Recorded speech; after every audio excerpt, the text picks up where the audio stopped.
اور جو بھی ان کو پکڑ کے لائے 100 اونٹ دیا جائے گا انعام کے طور پہ۔ اب سارے کافر خوش ہو گئے، اور مکے کے اندر یہ 100 اونٹ کا انعام بہت بڑا انعام تھا، کیونکہ مکے کے اندر غریب لوگ تھے، اور آج بھی اگر 100 اونٹ کی قیمت کا حساب کیا جائے تو بہت بڑی قیمت بنتی۔ اس دور میں 100 اونٹ۔ حضرت سراقہ بن مالک کہتے ہیں مجھے بھی یہ خبر پہنچی، اور قریش کے لوگ میرے پاس بھی یہ پیغام لے کے آئے، کیونکہ حضرت سراقہ بن مالک جو تھے بہت بڑے تیر انداز تھے، لڑائی کے بہت بڑے مالک تھے، نشانہ بڑا پختہ تھا۔ تو حضرت سراقہ بن مالک نے جب یہ بات سنی، کہا 100 اونٹ ملیں گے؟ تو کہا یہ تو کام ہی کوئی نہیں، میں حضور کو پکڑ لوں گا، میں ان کو گرفتار کر کے ان کے سامنے پیش کروں گا۔ سراقہ بن مالک بیٹھے ہوئے، کہتے میں بیٹھا تھا، ایک شخص آیا، اس نے کہا میں نے ایک قافلہ فلاں کنارے، دریا کے کنارے کنارے جاتا ہے، میں نے دیکھا ان کو سمندر کے کنارے کنارے جاتے دیکھا میں نے۔ کہا خاموش ہو جا، وہ تو میں جانتا ہوں، وہ تو ان کو تو اونٹ گم ہوا ہے، وہ اپنے اونٹ کو تلاش کر رہے ہیں۔ حضرت سراقہ کہتے ہیں میں نے بات کو پلٹ دیا، اس لیے کوئی اور نہ چلا جائے، میں کچھ دیر بیٹھا رہا تاکہ کسی کو شک بھی نہ ہو۔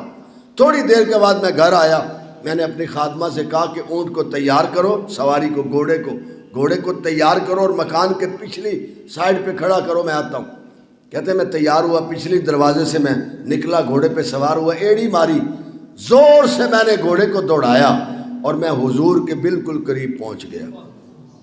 میں حضور کے قریب پہنچا، اور جب میں قریب پہنچا تو میں اللہ کے رسول کی زبان سے قرآن کی تلاوت سن رہا تھا۔ میں نے حضور سرور کائنات صلی اللہ علیہ وسلم کی زبان سے قرآن کی قراءت القرآن، قرآن کی تلاوت حضور فرما رہے۔ قربان جائیں، کتنا پیارا نبی نے درس دیا ہے کہ تم جب سفر پہ روانہ ہو تو سفر پہ روانہ بھی قرآن کی تلاوت تمہاری زبان پہ جاری ہونی چاہیے۔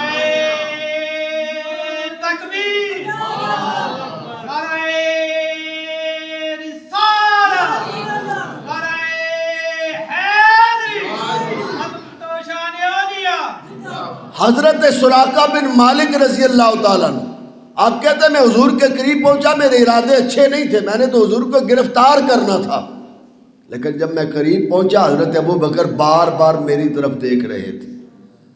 قربان جائیں، حضور سرور کائنات فخر موجودات صلی اللہ علیہ وسلم نے اپنے رب سے کوئی بات کی۔ حضرت سراقہ کہتے ہیں میں زمین میں دس گیا، میرا گھوڑا ٹخنوں تک زمین میں دس گیا، ٹخنوں تک زمین میں دس گیا۔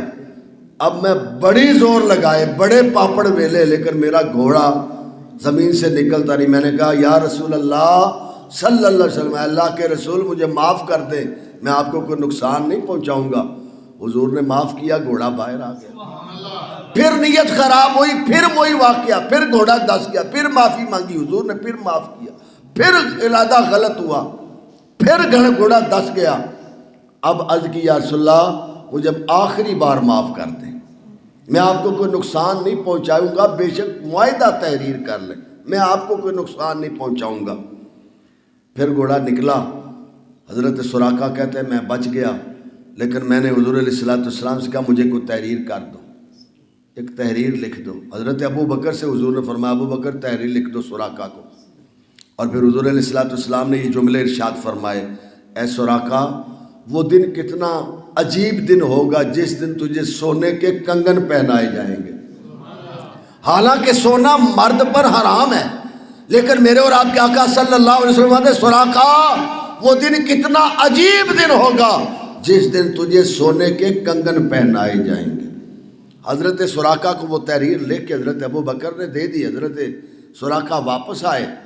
اب حضور علیہ السلام جو ہیں وہ سن 8 ہجری میں مکہ المکرمہ فاتحہ انداز میں فاتح ہو کے آپ جب تشریف لائے، حضرت سراقہ کہتے ہیں میں نے سوچا کہ حضور کے پاس چلا جاؤں۔ پھر مکہ فتح کرنے کے بعد حنین کا واقعہ آیا، حنین کا۔ پھر حضور سرور کائنات صلی اللہ علیہ وسلم طائف کے اندر اللہ نے آپ کو کامیابی دی۔ پھر مسجد جورانہ، بیر جورانہ، جہاں مسجد جورانہ ہم نے احرام باندھا تھا جا کے، وہاں 7 کنواں بھی ہے، اس کو کہتے بیر جورانہ۔ قربان جائیں، جو جورانہ سے احرام باندھ کے عمرہ کرے اللہ اس کو بڑے عمرے کا ثواب عطا فرماتا ہے۔ اور یہ مرتبہ مقام کیوں ہے؟ یہ حضور کی عظمت و شان کی وجہ سے۔ حضرت سراقہ کہتے ہیں حضور علیہ السلام بحر جورانہ پہ موجود تھے، میں صحابہ سے گزرتا گیا، انصار مدینہ نے مجھے دیکھا تو مجھے نیزہ میرے جسم میں نیزے چبھونے لگے کہ پیچھے چل، تو کون ہے؟ کہا میں سراقہ بن کے نہیں آیا، میں رسول اللہ کا غلام بن کے آیا، میں رسول اللہ کی غلامی کا توق گلے میں پہن کے آیا ہوں۔ چلتے چلتے آپ حضرت سراقہ جو ہے وہ حضور کے پاس پہنچے، حضور اونٹنی پہ سوار تھے، خط نکال کے حضور کو پیش کیا، حضور نے خط پڑھا، حضور علیہ السلام نے فرمایا سراقہ آج وعدہ وفا کرنے کا وقت آ گیا۔ حضرت سراقہ بن مالک رضی اللہ تعالیٰ عنہ نے کلمہ پڑھ کے حضور کی غلامی اختیار کر لی۔ پھر حضرت سراقہ حضرت ابو بکر کے دور میں بھی حیات رہے، حضرت عمر کے دور میں لوگوں نے کہا اب تو بوڑھے ہو گئے ہیں، آپ کبھی بیمار ہوتے تو لوگ پریشان ہوتے، حضرت سراقہ بن مالک کہتے پریشان نہیں ہونا، میری موت نہیں آئے گی جب تک میں کنگن نہیں پہنوں گا، میرے مصطفیٰ نے مجھے کنگن سونے کے پہنانے کا بشارت دی ہوئی ہے۔ حضرت عمر کے دور میں پھر ایران فتح ہوا، پھر حضرت عمر کے دور میں حضرت سراقہ بن مالک رضی اللہ تعالی عنہ کو سونے کے کنگن پہنائے گئے۔ حضرت سراقہ بن مالک رضی اللہ تعالیٰ عنہ، آپ کہتے ہیں کہ حضور سرور کائنات فخر موجودات صلی اللہ علیہ وسلم کو میں نے نقصان پہنچانے کی 3 بار کوشش کی، اپنے لالچ میں اندھا تھا، میں 100 اونٹ کے لالچ میں تھا کہ مجھے انعام بڑا ملے گا، لیکن میرے رب نے ارشاد فرمایا، قرآن بتاتا ہے یریدون لیطفئوا نور اللہ بافواہہم واللہ متم نورہ ولو کرہ الکافرون۔ میرا رب ارشاد فرماتا ہے سنو، تم چاہتے ہو کافرو کہ ہم اپنے رب کے نور کو اپنی پھونکوں سے بجھا دیں گے، اور اللہ خود اپنے نور کی حفاظت فرما رہا۔